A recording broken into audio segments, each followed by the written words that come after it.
Someone once told me that none of us are actually afraid of the dark. We're scared of what it conceals from us. We're afraid of having something with the potential to hurt us standing right before our eyes and not registering it as a threat. People can be like that too. Welcome to the darkness that fills my mind. It's the time of year where we thrive on all manner of lurid and morbid tales. Where things go bump in the night, and the scariest monsters are the ones that lurk within our souls. October is here.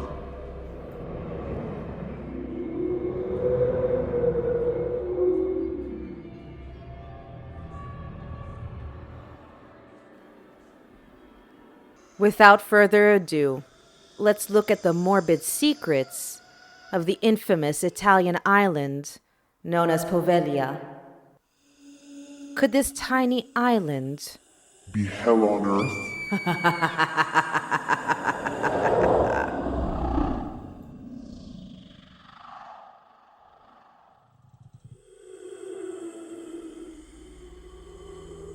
Before we get into those morbid little secrets of Poveglia Island, let's get acquainted with the island. Known as one of the most illegal places one could, but really shouldn't visit, although it doesn't stop people, Poveglia Island sits just off the coast of northern Italy, near Venice. Poveglia was constructed on a permanent fortification built by the Venetian government, and from 1793 to 1814 was used as a plague quarantine station, or lazaretto, one of many in the Venetian lagoon. The tiny island is said to have hosted over 160,000 infected souls, living out their final days and hours there. There are whispers that over 50% of the soil consists of human remains. Recently, mass graves have been found on the nearby islands of Lazaretto Nuovo and Lazaretto Vecchio, containing the remains of thousands of plague victims. Poveglia has yet to be fully investigated. In 1922, a mental hospital was opened on Poveglia. Local legend says that one doctor at the hospital tortured and killed many of his patients, butchering them horribly, only to later die by falling from, or possibly being thrown off, its bell tower. The hospital closed in 1968, and the ruins are still there, slowly being reclaimed by greenery. While it is professed to be a former retirement home, evidence that it housed mental patients is still evident. With a past like this, it's not surprising that Poveglia is believed to be haunted, attracting the attention of ghost hunters and paranormal investigators. Elsewhere in the lagoon, the remains of the insane asylum on San Servolo Island are preserved as a museum dedicated to the history of Venice's plague islands and asylums. A friendly reminder that Poveglia remains, for now, strictly off-limits to visitors. Be aware that visiting the island is illegal, and there are no public tours available to go see the island. I first heard of Poveglia Island on a show called Ghost Adventures back in 2011, and if you would like to watch the episode, I believe it's on season 4, episode 10. And that's Ghost Adventures, so check it out.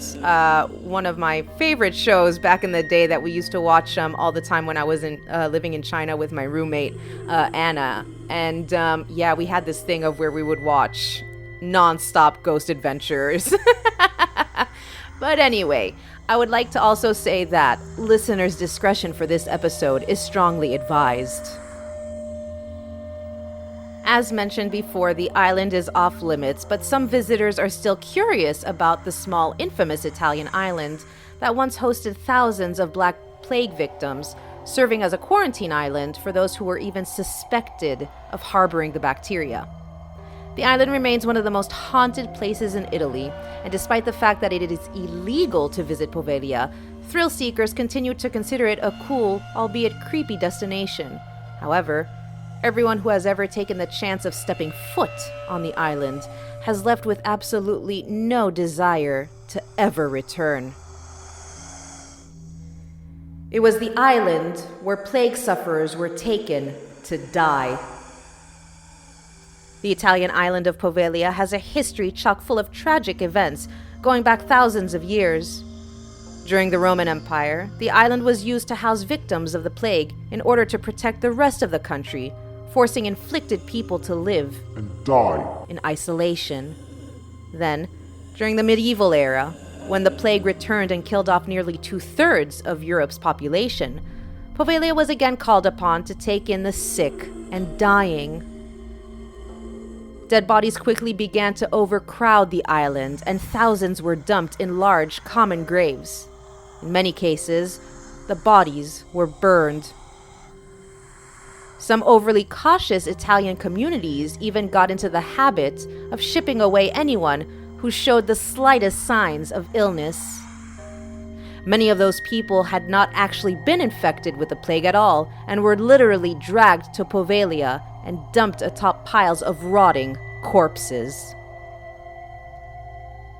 The terrifying negative energy that has been left in the wake of these deaths remain even in the island's very soil.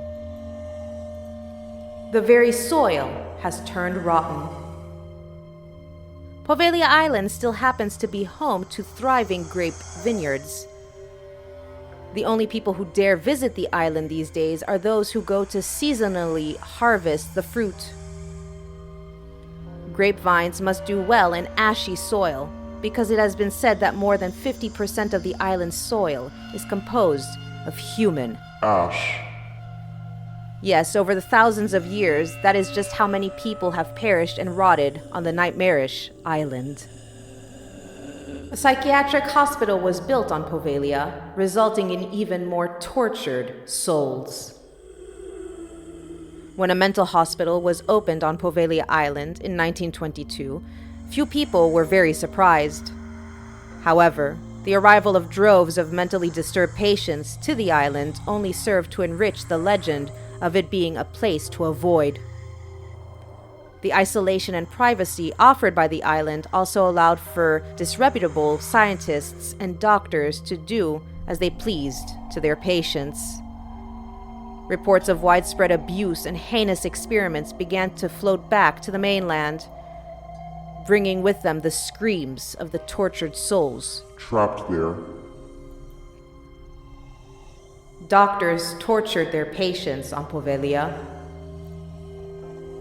Poveglia legend tells of a particularly demented doctor who worked at the island's mental hospital in the early 20th century.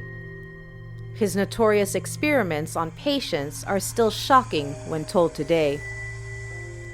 For instance, he believed that lobotomies were a great way to treat and cure mental illness, so he performed lobotomies on numerous patients, usually against their will. The procedures were heinously wicked and painful too. He used hammers, chisels, and drills with no anesthesia or concern for sanitation. He supposedly saved his darkest experiments for special patients, whom he took to the hospital's bell tower. Whatever he did in there, the screams from those being tortured could be heard across the island. Eventually, his wickedness caught up with him. According to the story, the doctor began to suffer his own mental torture and was pursued by the island's multitude of ghosts. Eventually, he lost his mind and climbed on top of the bell tower and flung himself to his death below. There are varying accounts of his death, though. Some say he may have actually been pushed, either by an angry island spirit or by some of his furious patients. Supposedly, a nurse witnessed his fall, claiming that he initially survived but that a ghostly mist overcame his body and choked him to death. Somehow, the mental hospital remained open until 1968. Some say their screams are still heard today. Many believe that hundreds of thousands of tormented souls still remain trapped on Poveglia Island. From the massive influx of plague victims who were forced onto the island, to those who were tortured at the mental hospital that was once stationed there, a sense of sorrow and suffering continue to permeate from the island to this day. In fact, it has even been said that you can still hear their screams. Illegal thrill seekers report a frightening presence. Visitors to Poveglia have been forbidden for decades. Of course, that doesn't stop the occasional thrill seeker from taking a boat over to the island. Some look at it as a dare. Others are genuinely interested in experiencing a bit of the paranormal. However, all who venture there return shaken. One thing visitors report experiencing is the sensation of being watched. Others report being scratched and pushed by invisible forces. Some entities have been said to push visitors into walls or chase them down corridors. The abandoned asylum is filled with the ghosts of abused patients. With a history like that of Poveglia Island, it stands to reason that the spirits of the tortured patients at the mental hospital would join up with the innumerable spirits of plague victims. Visitors to the hospital during its final years of operation, as well as illegal visitors since then, have reported harrowing paranormal experiences inside the buildings and on the grounds. Visitors report seeing shadows on the walls moving along with them as they explore the decaying facility. And a handful of psychics who have been brought to the island claim that there is an energy that can only be described as malignant. With the presence of the angry spirits lingering there so deeply frightening psychics and paranormal experts that most of them refuse to ever return. Charred human bones still wash up on Poveglia's shore. With more than 100,000 plague victims and mental patients buried on the small island of Poveglia, it is no surprise that human bones continue to wash up on its shores. This fact alone is enough to creep out any potential visitors or buyers. Even fishermen steer clear of Poveglia's shallows for fear of picking up human bones in their nets. An evil doctor sounds a ghostly bell each night. There is another part to this sadistic doctor story that is worth mentioning. The legend says that one way or another, he fell to his death from the mental hospital's infamous bell tower. Maybe he fell, or maybe he was pushed.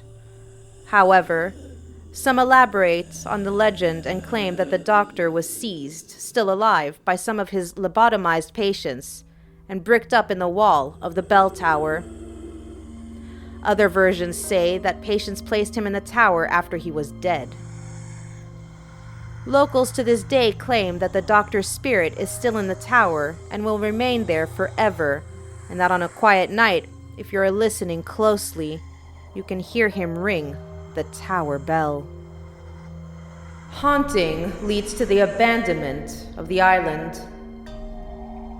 When the asylum on Poveglia was finally closed in 1968, the island was sold to a private owner. He did not have it for very long before selling it to yet another owner. In both instances, the new owners could not bear to spend time there.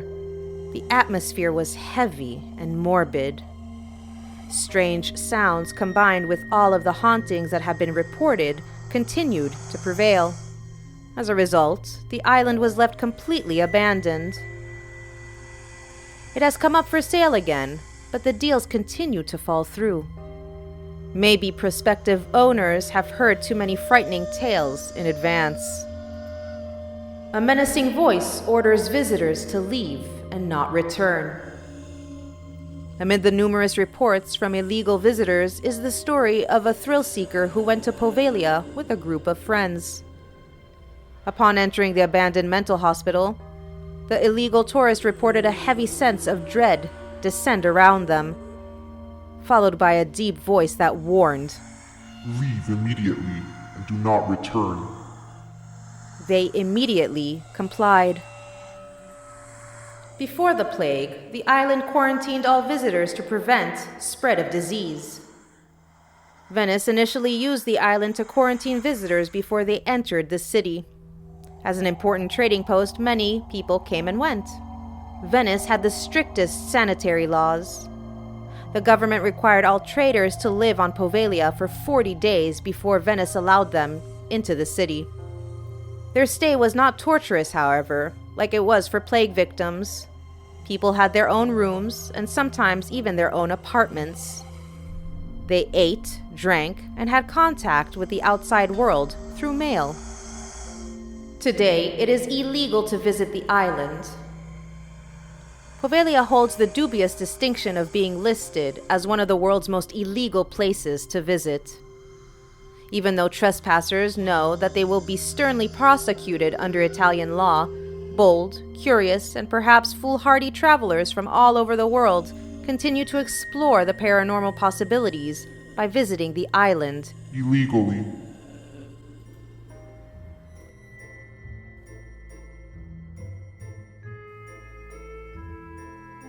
We have come to the end of our October Madness episodes.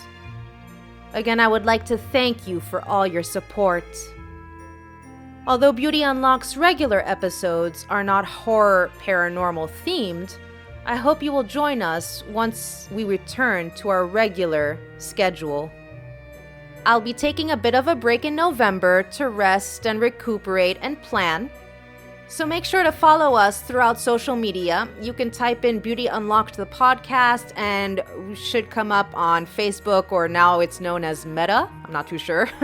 On Instagram, you'll find us on YouTube. So make sure to check us out, follow us so you can keep up to date with everything that's going on with Beauty Unlocked. And if you've enjoyed and are enjoying our content, then consider becoming a patron for as low as $3 a month. And you'll be unlocking extra content. So go to patreon.com/Beauty Unlocked and consider leaving some coin on the dresser. With all that being said, I'm Carissa Vickis, wishing you a very happy and safe Halloween.